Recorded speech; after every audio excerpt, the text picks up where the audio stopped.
이 어느 회사는 영국에 기반을 두고 있는 어느 이 살균제 그 만든 회사는 뭐 옥시라고 뭐 다 아실 만하니까 영국에서는 한 대도 안 팔았어요. 네. 살균제를 하나도 팔지 않았다고요. 예. 그리고 우리나라는 거의 10년 가까이 이거를 팔았단 말이죠. 예. 음. 그러니까 사실은 아마 기자님도 썼을 수도 있어요. 저는 그렇죠. 부지런하지 않아서 이런 게 있는지를 몰랐는데 우리 가족은. 그래서 네. 사서 쓰지는 않았는데 아마 제가 어디 갔었어도 어느 음. 병원에 갔었다, 어느 관공서에 갔었다, 거기다가 가습기 살균제를 튼 가습기 안에 내가 분명히 있었을 가능성이 있습니다.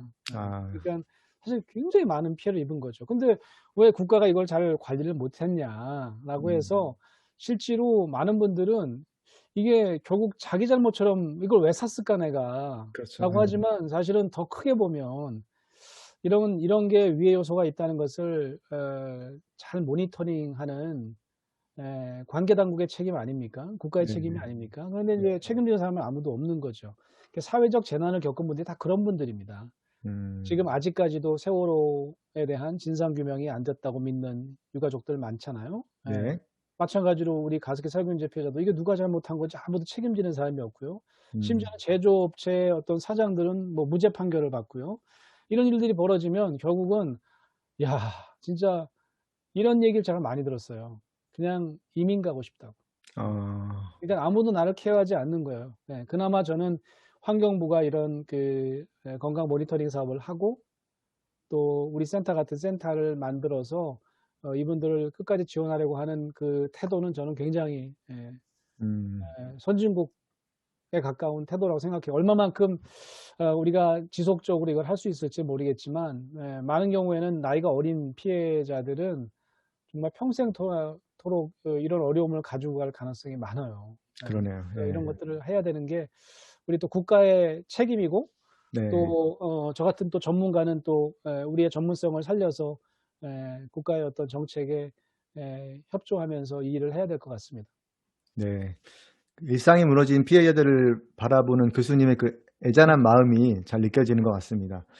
어 지금 그런 활동들 말고도 요즘 네. 다양하게 방송 활동도 하시고 또 네. 책도 꾸준히 인제 내고 계시잖아요. 예예. 교수님께서 가지고 계신 그 열정은 어디서 나오는 건지 제가 좀 궁금해지더라고요. 열정 글쎄요. 뭐 음. 그런 얘기는 좀 들었어요. 제가 "왜 이렇게 쉬지 않고 달리냐." 네.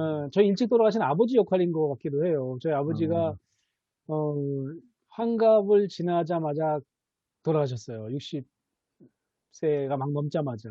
네. 그래서 제가 예전에 인제 우리 상담자들도요.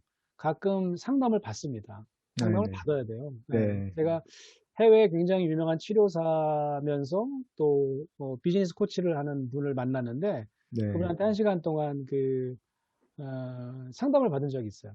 네.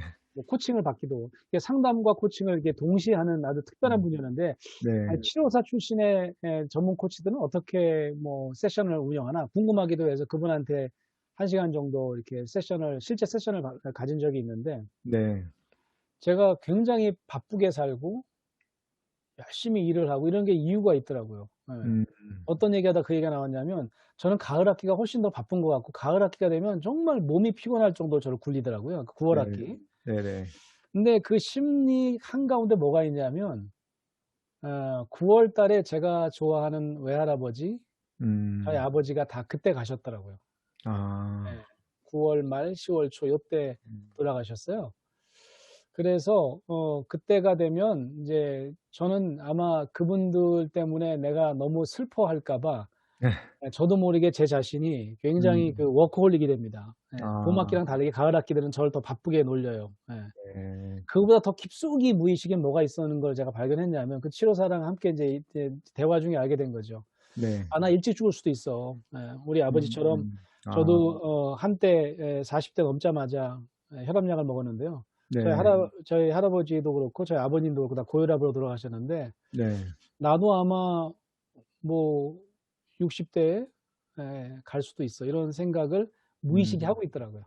아 예. 그럼 그전에 뭔가 '빨리 많은 것들을 해 놔야겠다.' 이런 생각이 혹시 아마도 그래서 더 아. 열심히 뭐 제 자신을 힘들게 할 정도로 음. 그래서 그때 인제 제가 제 무의식을 이제 알게 되면서 좀 더 건강에 대해서 신경을 많이 쓰고 네. 차라리 천천히 가되 건강을 챙기면서 네네. 가야 되겠다는 생각을 했던 것 같아요. 그래서 그때 좀 엄청난 감량을 했고요. 네네. 어느 책에서 그 감량한 이야기도 썼는데 그때 이제 명상도 시작하고요. 그러면서 제 음. 자신이 좀 여유 있게 된 것 같아요. 예. 아 셀프 예. 케어를 시작하신 거네요, 그러면 그때부터. 그렇죠. 그래서 실제로 제가 한 5-6년 먹던 혈압약을 지금도 안 먹고 있는데 한 10년 됐거든요, 끊은 오 지. 와 그전에 한 예. 5-6년 먹었는데 네. 혈압약을 40대 초반에 먹다가 지금 이제 아직까지 혈압약은 안 먹고 있고 근데 음. 건강도 좋아지고 좀 우리 김영석 교수님처럼 네.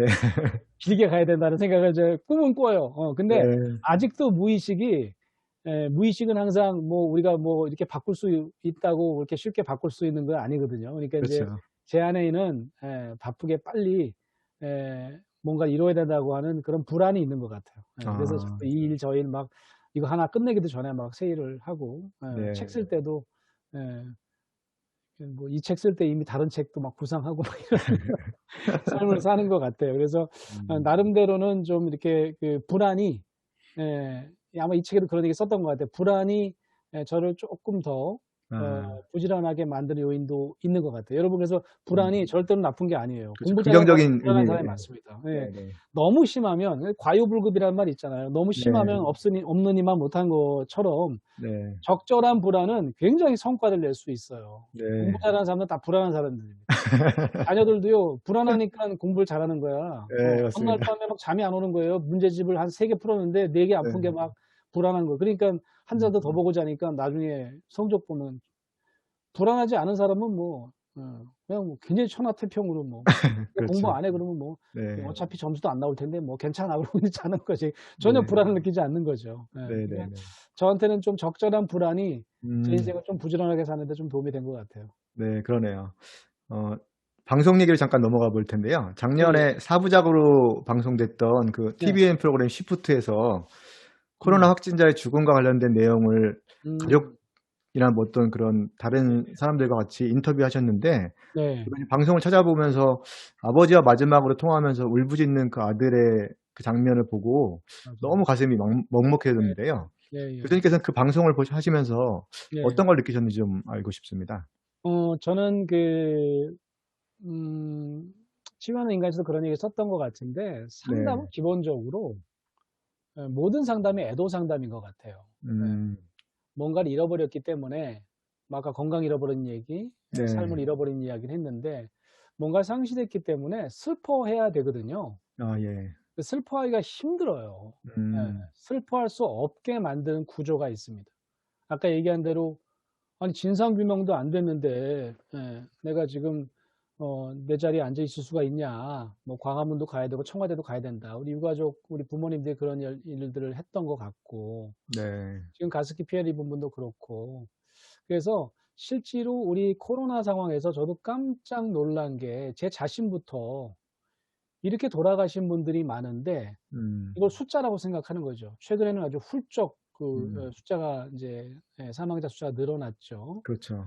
그래서 초반만 하더라도요 저희가 미국에 비하면 우리 선방하는 거야. 사람이 음. 돌아가셨는데도 네네.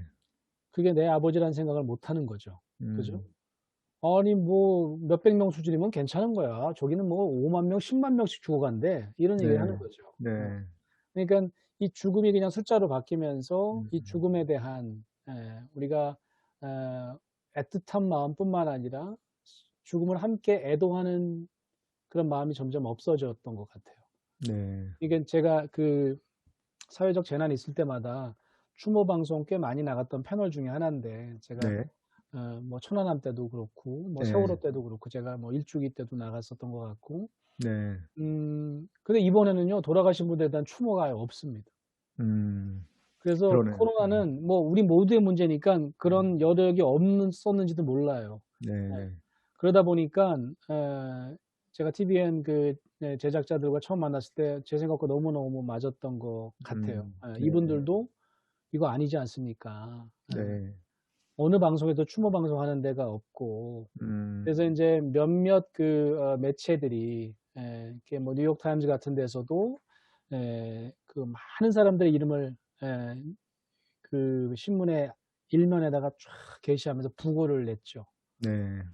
이게 몇 번이 돌아가신 게 아니고 그 사람은 누구누구의 아빠였고 그렇죠. 마을에서 어떤 일을 했던 참 고마운 아저씨였다. 이런 어떤 왜 음, 미국 사람들이 아주 특유의 그런 어떤 재치 있는 부고들을 다 실어줍니다. 예. 네, 그러니까 저희도 이제 그런 어떤 그 일련의 리추얼 같은 것마저도 없어진 거예요. 어. 네, 9시 반 되면 뭐 확진자 몇 명인지 확인. 지금도 뭐 똑같은 일상을 우리가 살고 있는데 그래서 결국 그게 어떤 일을 가져오냐면 우리가 방송에서 만난 분들 같이 정말 너무 아픈 스토리인데 아무도 이 음, 스토리를 나눌 사람이 없는 거예요.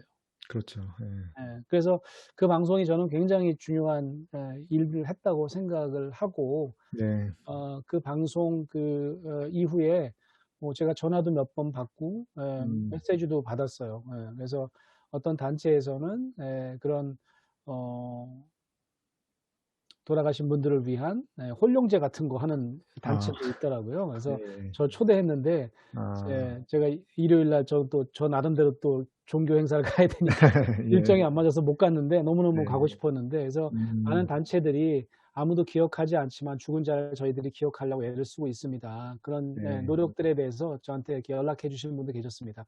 그 방송에서도 그런 분이 계셨죠.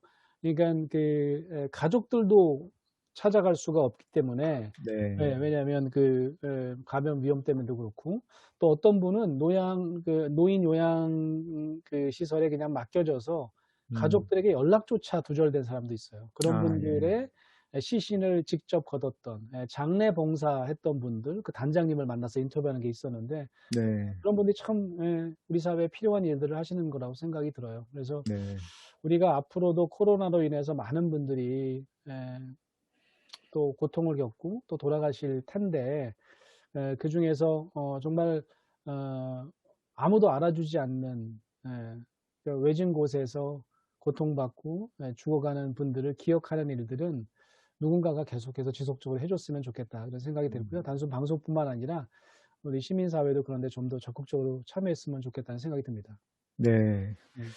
교수님 말씀 들으면서 우리 사회의 가장 아픈 곳에까지 같이 가셔서 이렇게 공감하시는 그런 교수님의 삶이 느껴지는 것 같습니다. 아유, 고맙습니다. 네, 책 내용으로 좀 넘어가 볼 텐데요. 네, 예. EBS에서 명강 음, 마스터라는 그 프로그램을 하셨고, 또 힐러의 탄생이라는 그 첫 번째 이제 챕터에서 예. 정신분석에서 사용하는 자유현상을 통해서 음, 시청자들한테 예. 힐링하면 어떤 이미지가 떠오르는지 물어보셨잖아요. 예, 네, 예. 제가 거꾸로 예. 교수님께서는 그 단어를 떠올리시면 어떤 예. 이미지가 떠오르시는지 한번. 그 힐링하면 저는 이제 이 책의 제목이기도 한데요. 호모 네, 사난스라고 하는 네. 사실 이게 없는 말이에요. 아, 이 말을 잘 안 썼더라고요. 어느 네, 누구도. 그래서 제가 옛 문헌을 보니까 뭐 지나가다가는 이런 말이 나오더라고요. 치유하는 네, 인간이라고 호모 음, 사난스라고 하는 게 나오는데 우리가 흔히 뭐 놀이하는 인간이라든지 다양한 그 호모를 붙여서 이렇게 쓰는 단어들이 많은데 네, 치유하는 인간에 대해서는 관심이 그동안 좀 없었던 것 같아요. 근데 저는 네, 이제 치유하면 이 사난스라고 하는 건 이제 동명사형인데 이게 라틴어죠. 네, 그러니까 히포크라테스가 한 얘기가 있어요. 네, 이분이 이제 뭐 마치 의사의 대부처럼 여겨지는 철학자 아닙니까? 네, 네, 그래서 이분이 하는 얘기 중에 아주 재밌는 얘기가 있는데, 그러니까 메디쿠스 큐랏, 나추라 사낫이라는 말을 해요. 이게 뭐냐면 메디쿠스라고 하는 게 의료인이라고 볼 수 있겠죠, 그죠? 네, 의료인은 큐어, 큐랏, 이제 큐어라고 하는 그 영어 단어가 됐죠. 네, 치료를 하고, 나추라, 이건 네이처입니다. 자연은 사낫이 원래 힐즈라고 할 수 있을 것 같아요. 치유를 네, 한다는 거죠. 네, 의사는 치료하지만 자연이 치유한다. 이게 무슨 음, 말이냐면, 사실 의사선생님들이 하시는 일들이 꼬매는 일, 뼈를 봉합하는 일, 뭐 레이저를 쏘는 일이지만 결국 그 살이 붙고 그죠? 음, 새살이 돋아나고 이건 의사 선생님이 한 게 아니잖아요. 그렇죠. 예, 누가 한 거냐면 내가 한 거예요. 근데 내가 한다는 표현이 좀 이상하고 내 안에 있는 자연적인 소생 능력이 음, 한 거죠. 예. 네, 이거는 제가 볼 때는 저는 이제 또뭐 신학대학원에서 가르치는 또 신학자이기도 하잖아요. 네, 신이 주신 능력이에요. 예, 우리 음, 안에는 신이 주신 마치 어, 없는 새로운 힘이 생겨요. 음, 찢어졌는데 스스로 살이 붙어요. 그죠? 예. 음.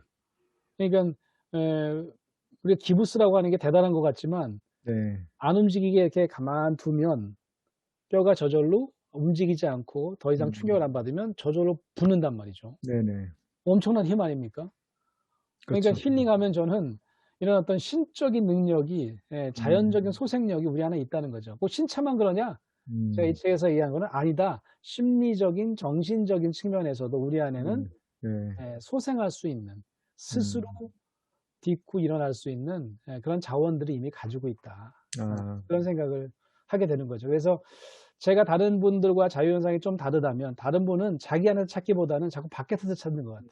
그렇죠. 예. 방송하시는 분들이 제일 많이 그런 것 같아. 음. 맨날 "너무너무 힐링됐어요."라고 하면 뭐 하는 건 줄 아세요?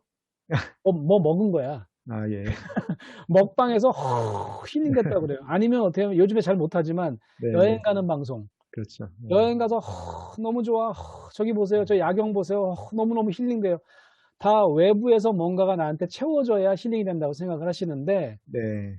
물론 그런 힐링도 있을 거예요. 근데 정말 중요한 궁극적인 힐링은 이미 내 안에서 준비되어 음. 있다.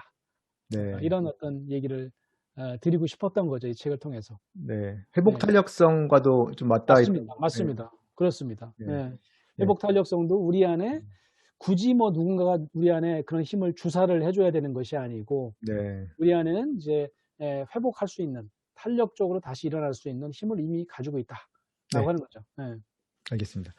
그때 이제 총 10 회로 구성된 하셨잖아요. 네. 예예. 그래서 보통 이제 대학교에서 학생들을 대상으로 강의하실 때랑 또 이제 대중과 호흡하면서 강의하실 때 뭐 대표적으로 세바시 같은 걸 꼽을 수 있을 텐데 예예. 음 각각 어떤 장단점이 있는지 좀 알고 싶습니다.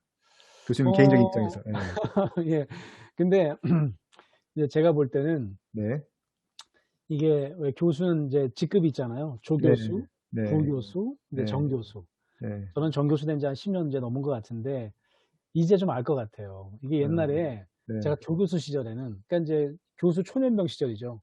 네. 뭐 3년 차 뭐 요럴 때는 이런 얘기를 하더라고요. 조교수는 지가 모르는 걸 가르친대요. 그게 뭐냐면 지도 잘 모르면서 잘 이해가 안 되는데 어려운 얘기를 하는 거예요. 그냥 뭐 어려운 얘기 영어 쓰면서 오늘 뭐 라틴어도 나왔지만 라틴어도 써 가면서 앉은 애들이 도대체 무슨 얘기를 하는지 하면 있어 보이는 거야. 그 그렇죠. 조교수는 전부 다 자기가 모르는 얘기를 한대요. 그래서 다 자는 거지. 예. 그 조교수 때는 왜 애들이 자는지 잘 모르는 거지. 네. 그러다가요 부교수가 되잖아요. 그럼 네. 이런대요. 지가 아는 걸 가르친대 이제부터는.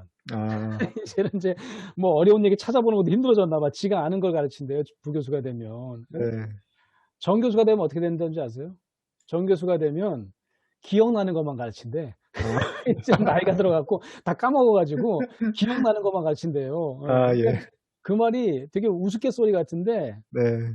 너무 잘난 척하고 살다가 나중에는 음. 기억나는 것만 가르친다는데 이런 표현으로 하면 어떨까 싶어요. 정교수가 되면 이제는 네. 정말 알아듣기 쉬운 이야기, 음. 이제는 중학생, 고등학생도 알아들을 수 있는 이야기로 풀어낼 수 있는 네. 그런 어떤 노하우를 습득할 수 있으면 참 좋을 것 같아요. 예. 음. 저는 그래서 이 대중 강연이 쪼끔 도움이 되는 측면 이런 측면인 것 같아요. 아 예. 뭐 그냥 영어 많이 섞어 쓰고 뭐 이러면요. 대중 강연에서는 다시는 안 불려요.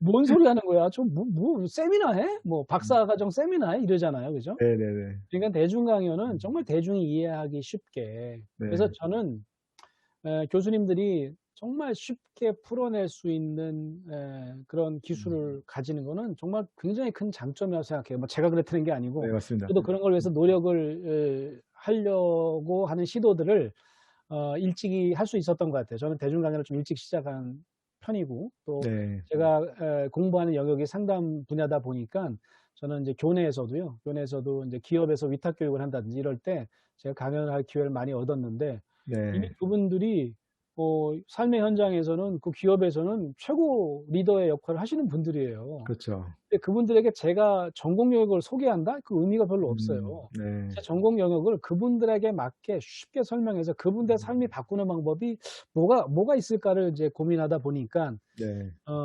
제 영역을 조금 더 쉽게 설명할 음. 수 있는 능력, 또 네. 다양한 영역에 좀 활용할 수 있는, 음. 예, 뭐 젊은 학생들에겐 젊은 학생대로, 그다음에 연세 드신 분들은 연세 드신 분대로, 예, 각 전문가나 인제 그 각 기관의 리더들에게는 또 어떤 방식으로 이걸 소개할지를 이제 꾸준히 이렇게 제가 스스로 연구할 음. 수 있었던 것 같습니다. 네. 그래서인지 제가 그때 통화할 때도 말씀드렸지만 전 네. '나쁜 감정은 나쁘지 않다.'를 네. 정말 2019년에 처음 읽었는데 그게 음. 제가 읽은 책 중에 최고라고 저는 사람들한테 광고를 많이 했거든요, 아유, 정말. 아유, 감사합니다. 근데 아, 우리 그게 기자님이 역시 되게 이 품격이 있으셔. 아이고 감사합니다.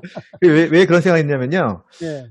정말 내용 깊이가 있는데 그냥 음. 일반인들도 너무 쉽게 읽을 수 있게 너무 잘 풀어 놓으셨더라고요. 네. 아유, 말씀하신 감사합니다. 것들이 그렇게 도움이 네. 되셨다고 저는 생각이 들었고요. 예예. 네, 다음 질문 넘어가겠습니다. 예예. 예. 그 책 내용 중에서 네. "아이들이 정서 조절이 가능한 사람을 성장하기 위해서는 음. 부모의 공감이 필수적이다." 이렇게 네. 말씀하셨잖아요. 근데 네. 부모의 입장에서는 사실 아이들의 문제가 뻔히 보이다 보니까 음. 적어 놓으신 것처럼 그것을 해결하고자 하는 마음이 앞서서 공감을 하기가 굉장히 어려운 게 현실인데 맞아요. 예. 이렇게 두 가지가 부딪힐 때 혹시 교수님이 이렇게 알려주실 수 있는 좋은 팁 같은 게 있을지. 예. 저는 인제 자녀에게 하는 것과 네. 학생에게 하는 교수의 입장, 선생님의 입장도 좀 비슷한 것 같아요. 네. 그 답이 자꾸 보이거든요. 그렇죠. 부모님도 답이 보이잖아요. 네. 그러니깐 특히 학부모가 되면 "야, 너 그렇게 하면 절대로 상업학교 좋은데 진학 못 해." 이렇게 자꾸 이제 답이 보여요. 네. 나도 그랬거든. 너처럼 네. 놀다 내가 지금 이 고생하거든. 이런 것도 있고, 네. 선생님은 선생님대로 "아니, 내가 교수 생활 20 년째인데 너 같은 인간 내가 한두 번 봤는 줄 알아? 야, 너 그렇게 하면 안 돼."라고 인제 바로 제가 지적을 하고 싶어 하잖아요. 네네. 그러니깐 공감을 못 하는 거예요. 음. 이 사람이 왜 이렇게 쩔쩔매는지, 왜 이렇게 힘들어하는지가 잘 안 느껴지는 거죠. 그렇죠. 그래서 우리 부모님도 그렇고 선생님도 그렇고 연세가 들면 쪼끔 달라지는 이유가 뭘까? 예를 음. 들면 손자, 손녀 보는 할머니, 할아버지 좀 달라져요. 좀 느긋해집니다. 그쵸. 완전히 다르죠. 예. 그리고 네. 정교수가 되면 아까도 뭐 기억나는 거 말씀하셨지만 쪼끔 여유가 생겨요.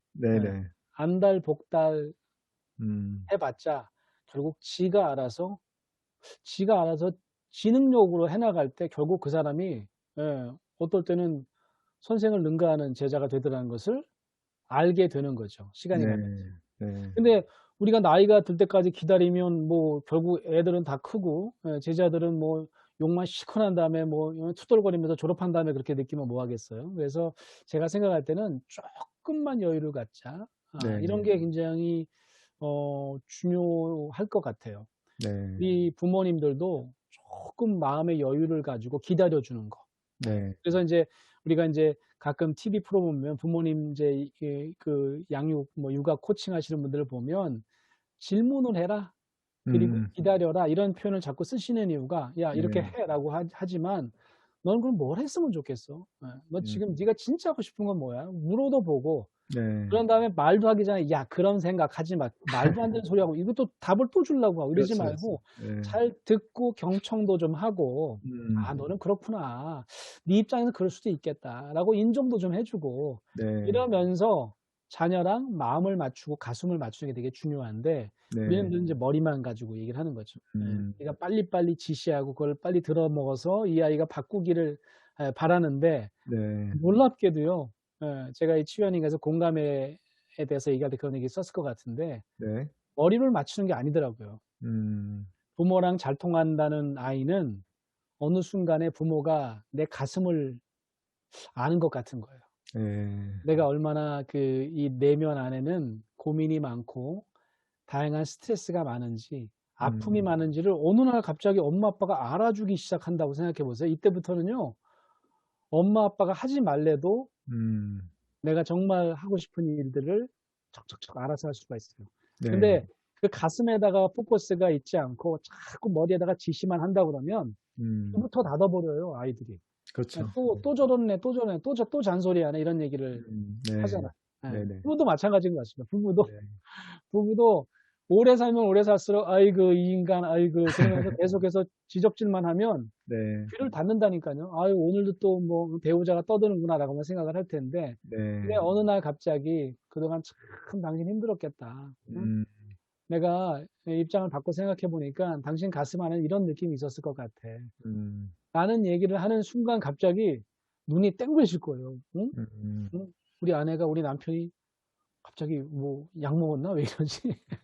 그러면서 서로 네. 다른 차원의 소통을 시작할 수 있게 될 거라는 생각이 음. 들어요. 예. 네. 그래서 부모님도 그렇고, 뭐 기업의 뭐 조직의 상급자도 그렇고, 학교의 선생님도 그렇고, 조금만 롱텀으로, 예, 좀 여유 있게 네. 예, 상대방을 바라보는 눈, 음. 그리고 머리보다는 좀 이렇게 눈을 좀 낮춰서 예, 가슴에 어떤 느낌이 있을까를 조금 우리가 헤아려 볼 수 있는 지혜를 가진다면 저는 분명히 예, 좀 다른 차원의 관계를 만들어 갈 수 있을 거라고 생각해요. 네. 그렇게 하다 보면은 아이들과 또 혹은 배우자와 정말 접촉할 수 있는 마음의 여유를 음, 가지고 예 그렇게 되겠네요. 그럼요. 이게 소통이라는 게 제가 이제 네. 늘 예전에 기업 강의를 제가 처음 했던 게 의사소통의 기술 뭐 이런 거였던 것 같아요. 아 예. 한 십수년 전에 예전에 했던 걸 보니까 아 제가 이렇게 강의를 많이 했더라고요. 여러분 의사소통 잘 안 되시죠? 아, 안 된대요, 다. 왜 안 네네네. 되는지 아세요? 아, 다 모르겠대요. 네. 의사소통 하려고 그래서 의사소통. 무슨 말인지 몰라요. 뜻 의자, 생각사. 아 예. 자기 뜻과 생각만 전달하려고 그래요. 이게 머리예요, 머리. 어 머리에서 더 이상 내려오지는 않아요. 예? 네. 그러면 뭘 해야 되냐면 사실은 머리는 나중이래요. 음. 사실은 가슴이 더 빨리 옵니다. 음. 그래서 가슴이 울리잖아요. 네. 그다음부터는 상대방이 얘기 안 해도 척척 알아서 해요. 네네. 그래서 의사소통은 의사가 아니라 이 소통은 어떤 면에서는 감정소통, 음. 정서소통에 가까워요. 네. 소통은 가슴이 통하는 거지. 예. 우리가 영화를 볼 때도 기억나는 대사, 뭐 음악에서도 기억나는 가사 이런 것들 잘 생각해 보면요. 그걸 외우려고 들었던 게 아니에요. 그렇죠. 우리가 예. 그걸 암기하려고 했던 게 아니에요. 근데요. 가슴에 확 꽂혀요. 예. 음. 내 가슴에 딱 맞닿은 거예요. 그 가사랑 그 네. 대사가. 예. 네. 그래서 우리가 기억에 남는 거예요. 음. 가슴이 먼저라는 걸 생각을 하시면 소통도 네. 훨씬 더 자녀와의 소통 또 뭐 학생과의 소통도 더 잘 되실 수 있을 것 같아요. 네 네. 감사합니다. 책 표지에 보면 예. 책 표지가 보이고 있는데 예. 감정의 웅덩이 밑으로 내려가 마음을 돌보는 법이라고 음. 인제 음. 표현이 되어 네. 있고 네. 이제 2 장의 제목도 같은데요. 음. 이제 교수님이 쓰신 나쁜 감정은 나쁘지 않다에서도 감정에 예. 대해서 굉장히 중요하게 풀어 놓으신 걸 제가 음. 보았는데 예. 한국 사람들은 특히 감정적이라는 표현처럼 감정에 대해서 부정적인 시각을 가지고 있는 경우가 많잖아요. 예. 네 여기에 대해서 한 말씀 해 주신다면. 네. 네. 우리 감정적이라는 표현이 좀 나쁘게 쓴 것 같아요. 그죠? 그래서 네. 우리가 남비근성 뭐 이런 얘기도 하고 뭐 금방 따뜻해졌다, 금방 식는다 이런 얘기도 하고 네. 그리고 또 감정적이라는 표현에 뭐와 대비해서 하냐면 합리적이지 않다. 음. 감정적으로 결정한다. 이럴 때 우리가 감정을 쓰는 것 같아요. 이성의 반대인 것처럼. 예. 맞습니다. 예. 네. 근데 우리가 잘 알다시피 이 감성이 굉장히 중요한 시대를 우리가 살고 있어요. 네. 그게 인제 우리가 감성이 소위 장애 쪽의 어떤 기능이었다고 하면 운해 쪽의 기능은 분석하고 기억하고 뭐 이렇게 정리하고 이런 거보다 운해는 그냥 그림을 그리는 뇌, 예술가의 뇌라고 그러지 않습니까? 네. 때로는 감성적인 사람들이 운해가 발달한 사람이 굉장히 많아요. 네. 우리가 지금 문화 강국이 된 것도 제가 볼 때는 우리가 굉장히 운해를 잘 쓰는 민족이기 때문에 그래요. 예. 네. 그래서 합리적이기보다는 다른 사람을 더 잘 배려하는 민족이었던 거죠. 예. 네. 그죠? 그래서 우리가 인제 뭐 상당히 서양 사람들이 개인주의적인 것에 비하면 우리는 다른 사람을 굉장히 잘 에 고려하고 네. 그러니깐 감성이 먼저 움직인다는 표현 이런 표현이에요.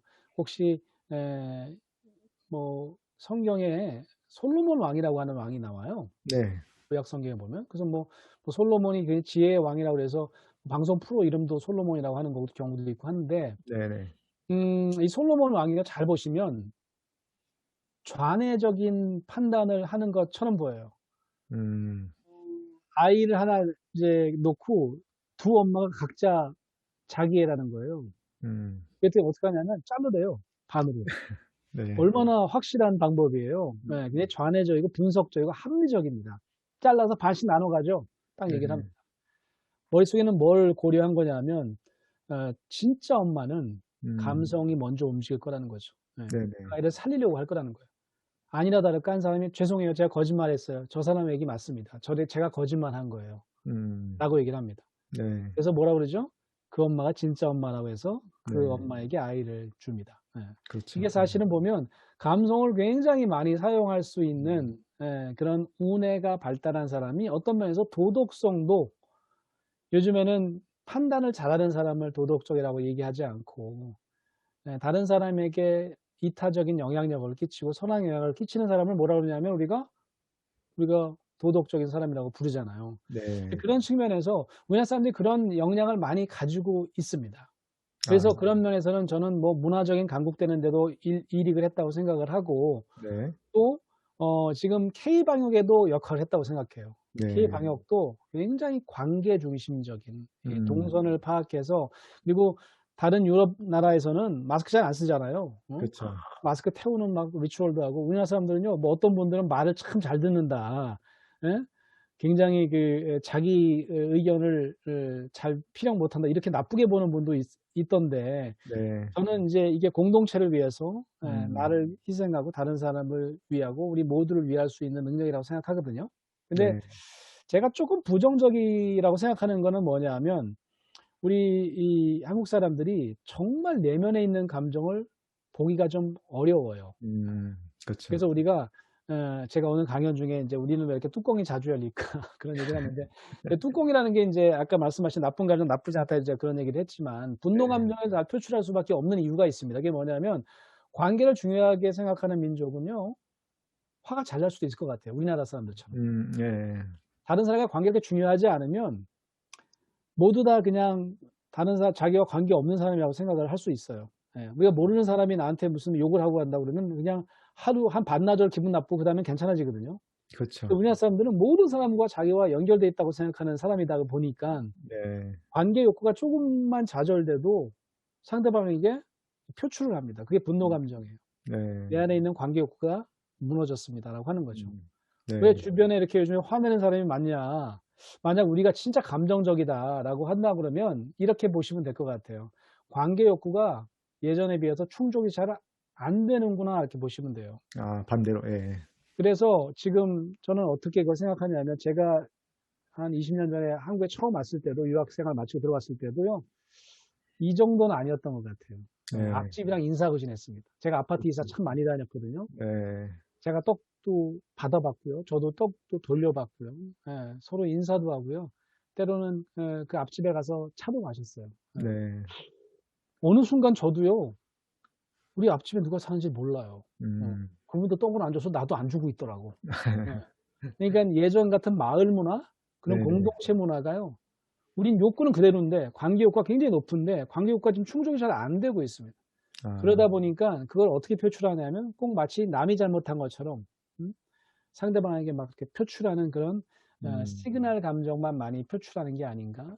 그래서 네. 저는 우리 민족이 오히려 우리가 감성적이라 그러면 그 강점을 더 잘 활용해서 아까 얘기한 대로 문화적 강국으로 가는데도 이 운해적인 어떤 우리의 특성이 굉장히 중요한 역할을 할 거고요. 네. 우리가 공동체적인 어떤 연대 의식을 더 확장하는 것도 굉장히 중요할 것 같아요. 지금은 많은 분들이 연세 드신 분은 연세 드신 분대로 요즘 젊은 세대와 소통이 안 된다고 생각하고 젊은 세대가 나를 무시한다고 생각하고 그래서 단절감을 느끼고 네.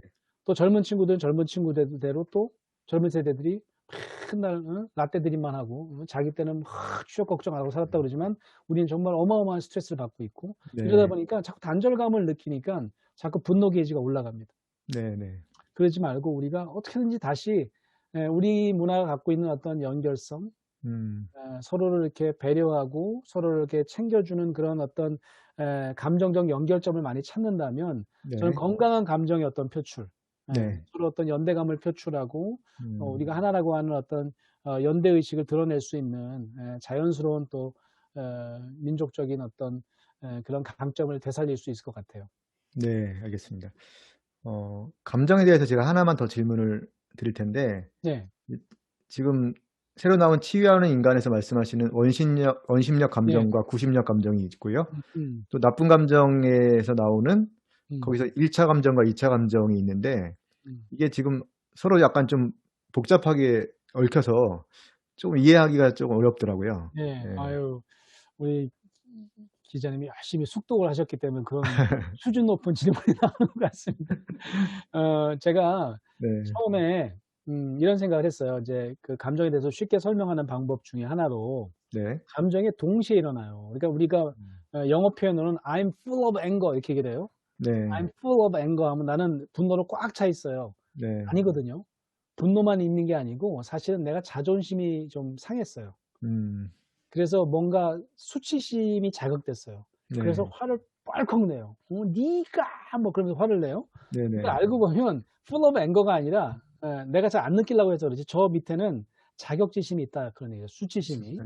그래서 여러 가지 감정이 동시에 다발적으로 일어난다는 걸 알아야 돼요. 네. 그죠? 그래서 설명하는 방식으로 제가 구심력과 원심력을 이렇게 생각해낸 거예요. 아. 제가요 이과였어요. 고등학교 예. 때 이과였어요. 음. 상대 공대 가려고 그랬고 건축공학을 해야 되겠다 이런 생각을 가진 적도 있고 아 예. 심지어 제가 군대 갔다가 다시 인제 대학에 왔는데 그전에는 이제 계속해서 이공계였거든요. 네. 그러니까 우리 딸이 대학생 딸이 맨날 놀리는데 "아 어떻게 이렇게 이과라면서 아빠는 수학을 못하냐."고. 어떻게 이과였지 이해를 못한대. 나도 이해가 잘 안 되긴 하는데 제가 네. 과학은 좋아했던 것 같아요. 물리학도 아. 좋아했던 것 같습니다. 물리학에 네. 보면 원심력과 구심력이 나오잖아요. 네. 상대방에게 표출되는 방향은 원심력이잖아요. 그러니까 네. 제가 이런 감정은 다 원심력 감정에 이름을 붙여 보려고 했던 거죠. 아. 대표적인 게 분노. 음? 네. 상대방을 향해서. 또 상대방을 싫어하는 미워하는 감정, "나 너 미워." 이것도 원심력 감정입니다. 그죠? 네. 그럼 동시에 구심력도 발생하는 거잖아요. 그쵸. 구심력은 뭐냐면 나를 향합니다. 이건 어떤 음. 감정이냐면 '아 내가 이런 존재야.'라고 하는 존재감에 가까운 거죠. 네. '나는 대단해.'라고 하면 프라이드인 거고요. 그쵸. '나는 보잘것없어.'라고 하면 수치심인 거고요. 그래서 네. 소위 내 자격, 내 존재에 대한 느낌은 나를 향하니까 구심력이라고 제가 본 거예요. 네.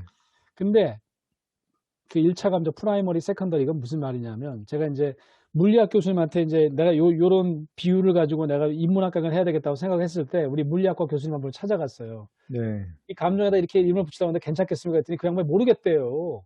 "아니 왜 몰라. 이 원심력, 구심력 잘 아시는데 설명 좀 잘 들어보더니 아유 감정은 잘 모르겠대." 그러면서 그분이 음. 물어본 게 "뭐가 먼저죠?"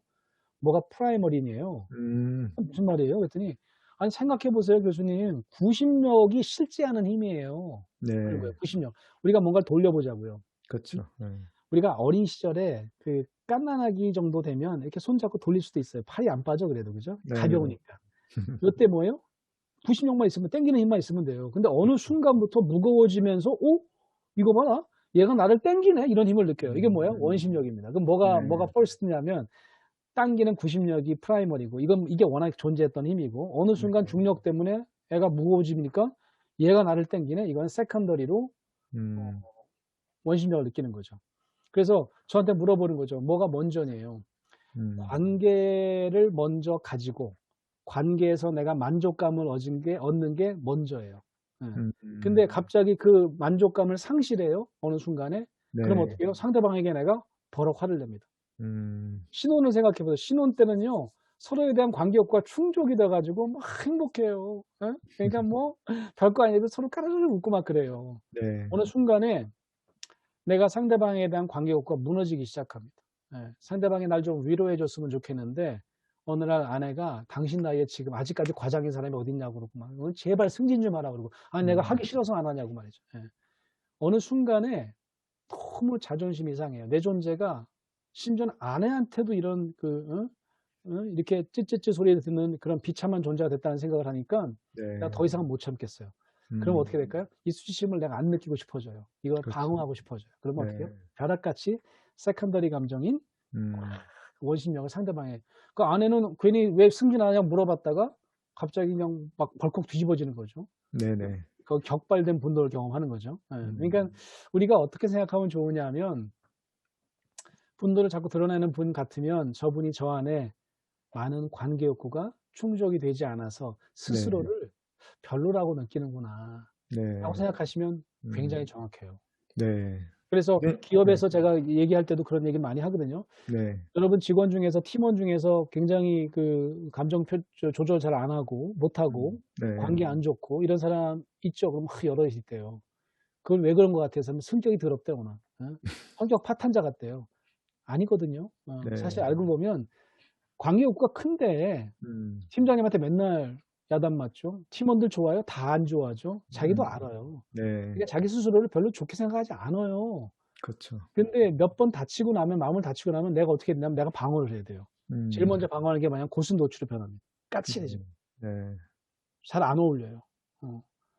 그래야지 내가 안 건드려진다고 생각해요. 그러다가 어느 날 갑자기 또 막 지적질을 하시면 벌컥 화를 내고 음. 회의장을 튀어나가는 이유도 네네. 사실은 건드려진 거죠. 그죠? 그러니까 그 사실은 고 감정이 진짜 감정이에요. 음. 오히려 그 팀장님이 아유, 그동안 이런 여러 가지 어려움이 많이 있었고 이런 지적질 당할 때마다 스스로 얼마나 속상했겠어. 아유, 얼마나 다른 사람 앞에도 막 창피했겠어. 내가 미안해라고 하면 어쩌면 울컥했을 수도 있어. 그렇죠. 예. 이게 이제 음. 프라이머리 감정인 구심력 감정이고 이 음. 구심력 감정을 다루는 게 네. 어쩌면 심리 상담의 어떤 핵심이다 이렇게 보시면 될 네. 거예요. 예. 더 구체적인 내용은 나쁜 감정은 나쁘지 않다를 이제 읽어보시면 예. 될 것 같고요, 다른 아, 분들이. 네. 좋습니다. 예. 네. 그 치유하는 인간에서 마음 돌봄에 필요한 8가지 기술을 말씀하셨는데 영어 예. 단어 앞자를 따서 이제 힐링이라는 단어를 완성하셨잖아요. 예예. 모두 다 중요하겠지만 교수님께서 보시기에 이 특히 더 중요한 기술이 있다면 한 2가지 정도만 혹시 꼽으실 수 있을지. 예. 네. 제가 예전에 그 상담을 할 때도 뭐 네. 제 슈퍼바이저 분들이 뭐 공감 뭐 상담에 뭐 알파와 오메가가 공감이다 그런 얘기를 하셨기 때문에 또 네. 공감 얘기 우리가 좀 전에 우리 기자님이 여쭤보셔 갖고 몇 번 했기 때문에 네. 마지막 우리 주의를 한번 생각해 볼 필요가 있을 것 같아요. 그래서 네. 이 성장이라고 하는 것인데요. 예, 그 뭐 주의가 음, 우리가 살아 있음은 결국은 오늘과 내일이 조금씩 달라질 수 있음을 의미해요. 근데 네. 어떤 분들이 성장을 더 이상 할 수 없다고 생각하냐면 큰 상처를 경험하고 음. 엄청난 상실을 경험했을 때는 난 이제 끝났다. 난 네. 죽음이다. 라고 생각을 하더라는 거죠. 예. 네네. 그래서 결국은 예를 들면, 스스로 목숨을 끊어야 되겠다. 이렇게 하는 분들의 경우 누가 보더라도 엄청난 트라우마, 외상을 경험한 분들이에요. 예를 아. 들면 네. 제가 그동안 뭐 세월호 유가족들이나 가습기 유가족들을 통해서 이렇게 접한 거로는 자녀가 먼저 간 거예요. 예. 저도 음. 뭐 자녀를 키우지만 이것보다 더 큰 스트레스가 있을까? 더 큰 그렇죠. 트라우마가 있을까? 네. 그중에서도 이런 분이 있습니다. 세월호 가족 중에도 본인은 안 간다고 한 거예요. "나 엄마 이번에 수학여행 안 갈래." 알고 음. 보니까 이 친구가 우리 집안 형편이 안 좋으니까 일부러 그런 것 같아. 그 이제 네. 회비가 뭐 좀 비용이 있을 테니까. 그래서 막 억지로 등 때밀었습니다. "야, 너 엄마가 이 정도 돈을 못 내줄까 봐 가." 그랬는데 결국은 싸늘한 시체로 돌아왔다고 생각해 보세요. 이 음. 엄마는 어떻게 살까요? 아. 어떻게 살죠? 예. 음. 가습기 살균제 피해자인 경우에는 살균제를 내가 그렇게 열심히 사다 날랐습니다. 그리고 얘가 기침을 자주 하고 얘가 폐가 좀 안 좋고 호흡기가 안 좋은 것 같아서 얘 코 앞에다가 맨날 틀어줬어요. 네. 한 10ml 들어가는데 난 한 20ml, 30마리 넣었어. 근데 음. 알고 보니까 그게 독약이었단 말이죠. 네. 제가 무슨 짓을 한 겁니까? 제가 애를 죽이려고 작정한 거 아니겠습니까? 물론 모르고 했지만 말이죠.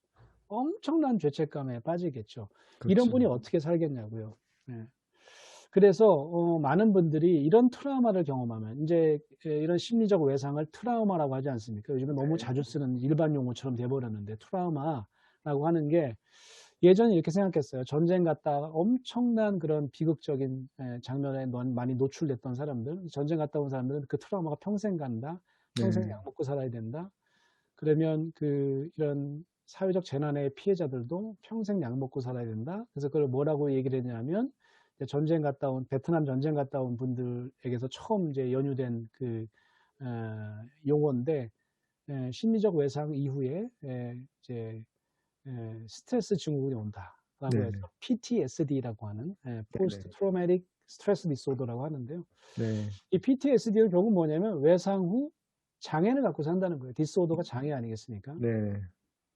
잠도 잘 못 자고 평생 약을 먹어야 될 정도로 심신이 굉장히 어려워진다. 이렇게 얘기를 하는 건데 요즘에 정신과 의사 선생님들조차도 심리적인 어떤 외상 이후에 장애만 있는 게 아니라 외상 후 성장이라는 말을 합니다.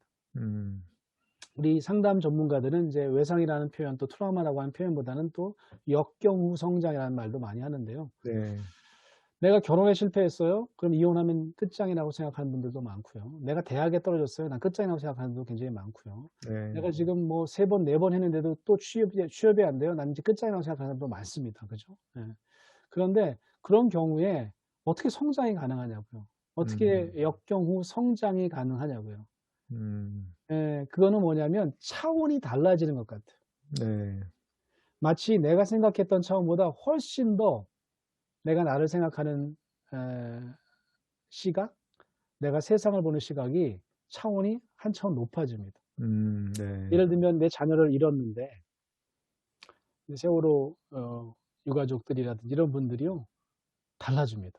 음. 나는 이거 이제 투사가 됐다. 내가 어떻게 이렇게 용감해졌는지 모르겠다. 이런 분도 많고. 네. 더 긍정적인 걸 얘기한다면 내가 옛날에는 나밖에 몰랐습니다. 내 자식만 잘 되면 된다고 생각했습니다. 근데 요즘에 달라졌습니다. 음. 노동자의 어머니 김용균 우리 그 씨의 어머니도 김용균 재단의 지금 이사장으로 정말 많은 사회운동에 참여하고 있지 않습니까? 네. 김용균 씨의 어머니도 살았을 때 그분이 그렇게 할 수 있었을까요? 음. 근데 어떻게 그렇게 또 다른 아들과 같은 피해자가 나오면 안 된다고 하면서 그의 세계관이 확장됩니다. 네. 이런 거를 학자들이 뭐라고 보냐면 역경 후, 외상 후 성장이라고 네. 보는 거죠. 네. 어쩌면 우리가 지금 거의 우리 젊은 친구들조차도 더 살면 뭐해? 앞으로 코로나 같은 감염병도 막 유행한다고 그러고 살면 뭐 달라질까라고 생각할 때 다른 차원의 삶의 어떤 성장을 저는 꿈꿀 수 있어야 된다고 생각해요. 네. 그게 살아있다는 증거입니다. 우리가 아 네. 숨을 쉰다는 증거예요. 네. 우리가 숨을 쉬는 한 분명히 우리는 다른 삶의 다른 차원의 지평을 열어갈 수 있다고 하는 거죠. 네. 그래서 저는 많은 분들이 그런 얘기를 해요. 대학에서는 요즘에. 그동안 대학이 지난 20년 동안 그랬던 것 같습니다. 제가 그 대학의 교수로 막 됐을 때 그때부터 뭐 취업률로 학과 평가하고 그랬던 게 지금까지 이어지는 것 같아요. 네. 취업 안 되면요. 그 대학이 완전 취업 준비소가 돼버렸어요. 어느새. 모든 과도 다 취업률 갖고 뭐 평가를 하고 그걸로 뭐 통폐합을 하니 많이 이런 얘기를 하니까. 네. 근데요, 요즘에 무슨 얘기를 많이 하냐면 왜 꼭 취업해야 되지? 예. 세상을 바꾸는 사람들은 알고 보니까 대학 졸업장을 중요하게 생각하지 않더라고요. 우리가 아는 창업자들 보면 네. 대학에서 제발 와가지고 졸업장 따가지고 가. 네가 이제 동문 되는 걸 나는 바래. 다시 복학을 안 해. 내가 왜 복학을 해? 내가 내 삶을 살고 있는데 잘. 네네. 오히려 창업을 막 지원하는 대학들이 많이 늘어나고 있습니다. 제가 소속된 대학도 그걸 굉장히 강조하는데 네. 그게 뭐예요? 결국은 우리가 취업률로 사람을 평가했던 너 어디 버젓한데 취업해갖고 아파트 사고 뭐 이런 것만 생각했던 우리의 삶이 이제는 차원을 좀 다르게 볼 수 있는 우리 젊은 네. 세대에게도 아니 왜 꼭 취업을 해야 되고 뭐 내가 아니 맨 땅에 헤딩하더라도 내가 하고 싶은 걸 하면서 창업도 하고 물론 창업이라는 게 그렇게 좋고 쉬운 건 물론 아니겠지만 네. 굉장히 다른 차원의 삶이 있다는 걸 자꾸 그런 비전을 보여줄 필요가 있다는 거죠. 특히 저 네. 같은 기성세대들은 그거 굉장히 중요하게 생각해야 될 것 같습니다. 그렇죠. "너도 네. 나처럼 살아야 돼." 라고 하는 거라면 저는 벌써 우리가 접촉점을 잃어버린 거라고 생각해요. 네. 우리 젊은 자녀 세대들은 그렇게 생각하지 않잖아요. 네네. 직업이 맞습니다. 우리는 뭐 한 직업 갖고 뭐 저만 하더라도 뭐 지금 20년째 이렇게 이루고 있다고 치지만 요즘에는 뭐 100 세까지 산다면 직장을 최소한 4-5 번은 바꿀 거라면서요. 그렇죠. 예. 다른 차원의 삶을 계획할 수 있는 그런 세대가 될 수 있도록 네. 우리도 답을 너무 빨리 말하지 말고 우리가 성장을 할 수 있도록 끝을 열어보는 게 되게 중요할 것 같아요. 하나만 네. 더 얘기하면 우리가 단점이라고 하는 게 weakness인데 네. 제가 예전에 훈련 받을 때 상담에서 제 슈퍼바이저가 저한테 너의 장점은 뭐냐고 자주 물어보는데 weakness를 안 물어봐요. 네. weakness 하면 내가 말할 게 많은데 내 약점이 너무 많아서 랭귀지부터 안 되고 뭐 근데 weakness 대신 growing edge란 말 쓰더라고요. growing edge. 성장점. 성장점, 네. 성장 끝점이라는 엣지니까 음. 한계라고 보면 그게 한계예요. 근데 나는 여전히 잘하고 있어요. 네. 내 숨 쉬는 이유는 뭐냐면 성장하기 위해서입니다. 내 삶이 붙어 있는 이유는 네. 성장하기 위해서요. 그래서 어떤 면에서 우리의 삶이 늘 성장할 수 있도록 우리가 우리 젊은 세대에게도 또 힐링이 필요한 분들에게도 꿈을 줄 수 있는 그런 치유하는 인간이 되었으면 좋겠어요. 네, 감사합니다. 8가지 중에서 공감과 마지막에 있는 성장이 되게 네. 중요하다고 말씀하신 걸로 제가 이해했고요.